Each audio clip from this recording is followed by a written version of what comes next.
What's going on, everybody? Crazy Dog back with another video, and this will be my Browns Seahawks Week 6 preview as my Browns return to the dog pound to face off against Russell Wilson and the Seattle Seahawks in our last game before the bye week. Now, this is a huge game for the Browns because if we head into the bye week at 3-3, we go into Foxborough coming out of the bye. We lose, 3-4. Doesn't look too bad. But if we lose this game and we head into the bye at 2-4, and then we head to Foxborough and lose, and we're 2-5, I'm not sure if that's a hole we can climb out of. While the AFC North is absolute trash right now, oh man, it's not a good situation to put yourself in. 2-5. Now, of course, the bottom part of our schedule is very easy compared to what we've dealt with so far. Man, I don't want to have to try to climb out of a huge hole at 2-5. 3-4, that's all right. That's cool considering what we've dealt with. The injuries. Still without our two top corners who are still dealing with hamstring injuries. Rashard Higgins should be back this week. Not really sure. I know they held him out of the Niners game mainly because of the short week. But hopefully we'll see him back because I know Baker desperately needs Rashard Higgins back in the lineup. He really needs him back because if you really think about it, Rashard Higgins is Baker Mayfield's safety blanket. He's very reliable. He has great chemistry with Baker Mayfield. I mean, last year in freaking training camp, Rashard Higgins and Baker Mayfield were shredding people. They were shredding the Browns' second-team secondary in training camp last year. They had instant chemistry last year, even before Baker became the starter. And then when Baker became the starter, Rashard Higgins was Baker's go-to weapon. And without him in the lineup, you notice Baker's kind of struggled, Maybe with Higgins coming back soon, maybe Baker will start to get lit again. I would love to see Baker start going out here and just throwing dimes again, man. I miss that Baker. This Baker sucks. I want to see old Baker. I want to see bearded Baker, man. Bearded Baker is an absolute savage. Shaved Baker? No, he a bum. For real, He's not as good. No. But, man, dude, I'm really hoping we win this game, man, because 3-3, looking good. 2-4, not so much. No. But, anyways, talking about this game, of course, we got to talk about the offense for the Seahawks. Russell Wilson, one of the most dangerous quarterbacks in the NFL when it comes to evading pressure. I always say he is, without a doubt, the slipperiest quarterback. I don't even know if slipperiest is a word, but it is. To me, he is, without a doubt, one of the most slippery quarterbacks in the NFL. This dude runs around the freaking field like a chicken with his head cut off. You're trying to chase him. It's almost like freaking Roadrunner. You're trying to catch Roadrunner, and you just can't. He's slippery, man. He's like greased up deaf guy from Family Guy. Better look next year. You can't catch me. God, man. It's like he covers himself with grease, and you try to tackle him, and you just slip right off. Man. And then while you're chasing him around, his receivers are slipping away from their coverage, and they're open by like 30 yards. And then by the time you realize it, Russell Wilson's already thrown the ball, and they have a walk-in touchdown. And you're left wondering, how the hell did he do that? And then, of course, you're looking at the weapons that Russell has. They're pretty good. Tyler Lockett, DK Metcalf at receiver. You have Will Dissly at tight end with a little bit of Luke Wilson, of course. You have Chris Carson, Rashad Penny, CJ Prosise at running back. The offensive line isn't that great, but Wilson makes up for it with the fact that he is very good at evading pressure. He uses his legs. And he knows how to slide too. He knows how and when to slide. Now, on the other side of the ball, The defense is pretty good, despite the fact the Legion of Boom is no more. I mean, they traded for Jadeveon Clowney. They have Ziggy Ansah. Of course, they have Michael Kendricks, who I swear was supposed to be in jail.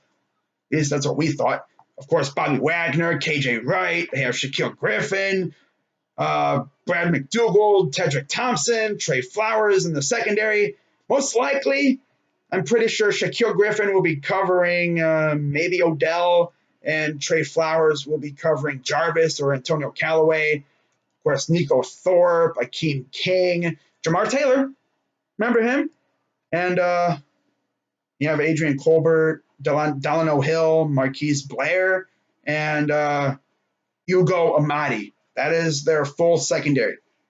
Probably going to see some of those guys out there, especially Griffin, King, Flowers, Thorpe, and Taylor. Especially if we go 5 wide, we're going to see all those guys out there. Should be interesting to see what matchups we get when it comes to our receivers versus their secondary. I want to see who matches up with Odell. Now, hopefully, our offensive line will be able to keep Jadeveon Clowney away from Baker Mayfield. Now, while the Seahawks D-line isn't as nasty as the Niners, it's still good. Yeah. Now, of course, in terms of depth, they got LJ Collier, Quentin Jefferson. You have Rasheem Green, Shaquem Griffin, and Brandon Jackson. So they got a pretty good D-line. I don't think they're as good as ours, though. I mean, their offensive line's going to have their hands full with Myles Garrett and Olivier and Sheldon Richardson, and, of course, Larry Ogunjobi. But it should be a really fun game. Hopefully we can get this dub.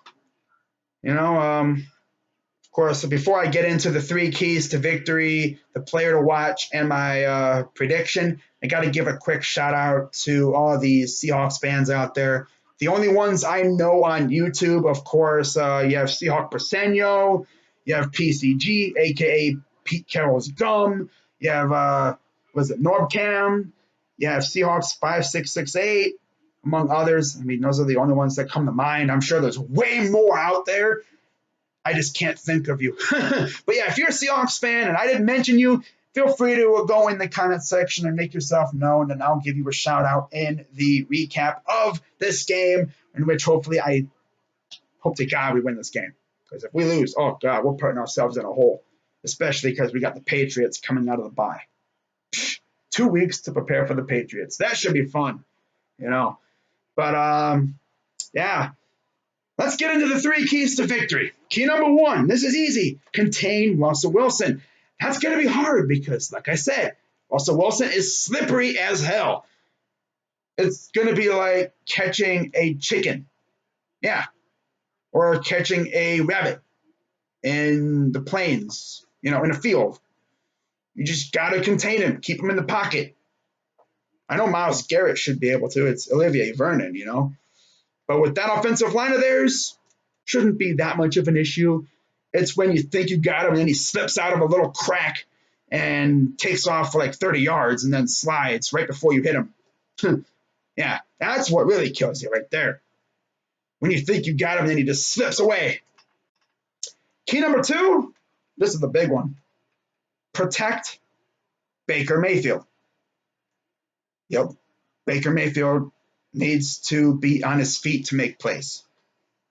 And hopefully our offensive line does better. Like I said, though, that defensive line isn't as nasty as the Niners D-line, but it's still good. Don't sleep on their D-line. Their D-line's good. So it should be interesting, man. Hopefully Greg Robinson doesn't look like a bum, But this is a big one here, too. This also goes along with it. Baker needs to get the ball out quick, all right? The biggest problem with that is he's waiting for the home run play to develop. Like, just hit these guys with quick passes, screen passes, or if you're trying to go for the home run and it's just not showing up, dump it off to Nick Chubb and let him do the damage, all right? That's what you got to do, man. You can't be sitting in the pocket for 3-4 seconds because your offensive line can only block for you for so long, and then it's all you, dude. Because your offensive line, they're gonna beat them at some point. Jadeveon Clowney especially.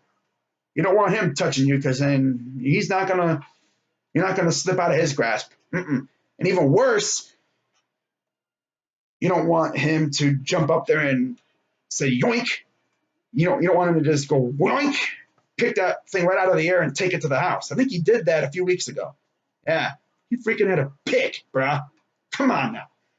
But yeah, be smart, Baker. All right, get that ball out quick and don't be stupid. Key number 3, get Chubb going.